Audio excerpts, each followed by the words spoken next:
Welcome to this week's Hymn of the Week. This week we have hymn 400 in ELW, God of Tempest, God of Whirlwind. This music by John Hughes is fairly familiar, used with other hymns in the hymnal God of Grace and God of Glory, and also, to my knowledge, has also been used for some Christmas texts that we're used to singing, or even Epiphany, Angels from the Realms of Glory. Can you do that? Angels from the realms of glory. How does it keep going? We're so used to tunes sometimes, I think, that we don't always realize the power of the text. And here there is quite the power in the text. In fact, I think that's why the tune was selected, the tune also known as Rhonda Valley by John Hughes, because it's a text all about power of Pentecost. Hermann Stümpfle, who has really talked about God of tempest, God of blazing, earthquake, thunder. I mean, it's all in there. Break the chains. But then also there's powerful petitions in prayer. If you look at the end of each verse, sweep us into costly service with Christ to with Christ to bear the cross. Second verse, where deceit conceals injustice, kindle us to speak your truth. How about this one, verse 3? Crumble walls that still divide us. Make us one in Christ the Lord. And then the fourth one, verse 4, rouse us from content with evil, claim us for your kingdom's work. So all power. And I have, over the years, discovered that this tune, not so much the text, although the text is great, and it is for Pentecost, is really beloved by many pastors and clergy. And then I began to look a little into the history of this tune.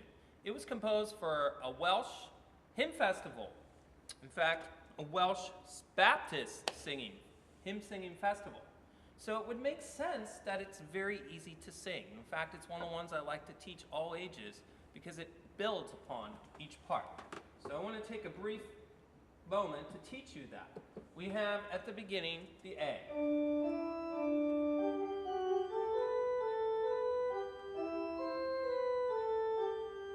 Very nice, moving, there's not too many skips in there, pretty easy range, right? Then we have this second part. Some people would call it B, but I'm going to call it an A prime. You can't play the notes. There you go, finish that off. So the idea is that it starts the same as the first section. So very easy to pick up, right? And instead of going down, it goes up. And then back down. So it builds upon, it's a very easy, predictable motion. So then we have what I would call the B, or some would call the C.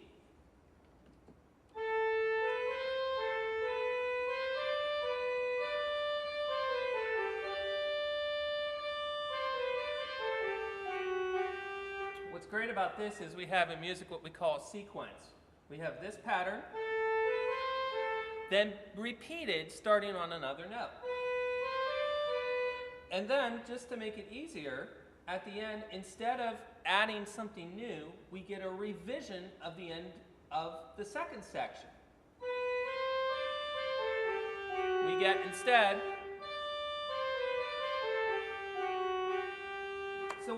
the reason why I present it to you that way is I want us all to discover how easy sometimes it is to sing a hymn.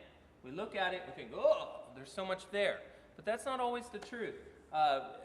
With each note and how we're going to sing it and values and all that. We can get into that. But it's important sometimes to understand how they're shaped together. Because by understanding that, it's not just easier to sing, it also becomes more powerful as we connect it to our faith. Because if we look at the end, it's sort of a restatement, right? At each verse, there with Christ to bear the cross, there with Christ to bear the cross. So instead of repeating, which he could have done, there with Christ to bear the cross. It's kind of hard to do, but he could have done that. He instead takes what was in the A prime section or B section, and then finishes it off. So by doing this, as you learn each line, it becomes not just more exciting for you as the singer, but it also becomes easier for you, and you know what to predict. So, in fact, I think this AAB form is also known as bar form, if you even want to. It's a modified version of it as well. So let's go ahead. God of Tempest, God of Whirlwind, happy Pentecost. I want to give credit to Richard Van Auken. I've selected his arrangement here because it accents that concept of power. And in fact, on verse 3, I'll be doing that. God of earthquake, God of thunder. That's the organ. I'll be using a 32-foot stop to really bring that out, the rumble. So here we go.